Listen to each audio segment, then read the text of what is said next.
Задолжувањата, јавниот долг, ребалансот и буџетскиот дефицит беа дел од темите за жестока дебата на денешните пратенички прашања.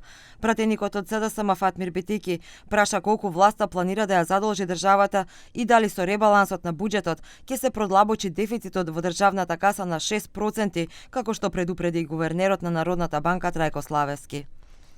10,8 милиарди евра постоечки јавен долг, плюс 260 милиони нов заем, плюс можни 350 милиони во јуни, плюс евентуално 300 милиони евра преку ЈПДП, плюс 1 милиарда преку преговори со земја членка на НАТО, плюс околу 700 милиони евра доспеани неплатени обврски во стопанството.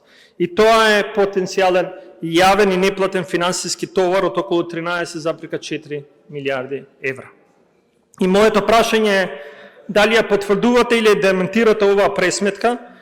Заменик министерот за финансии Николче Јанкуловски со одговор дека јавниот долг се управува одговорно, економијата расте со 3,5%, а обврските наследени од минатото редовно се сервисираат. Минатата година реализиравме отплата на евроврзницата од 500 милиони евра.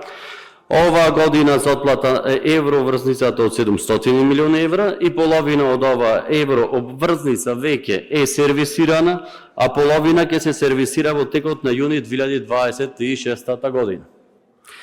Или попластично вкупно 9 милиарди евра стари долгови по основ на главнина и камата на долг, што оваа влада има обврска да ги сервисира од 2026 до 2031 година. Битики не беше задоволен од одговорот и побара да му се одговори на писмено, а жестоки реакции од опозицијата имаше и за неприсуството на министерката за финансии Гордана Димитриевска Кочовска, која беше кажано дека се уште е одсутна поради службен пат.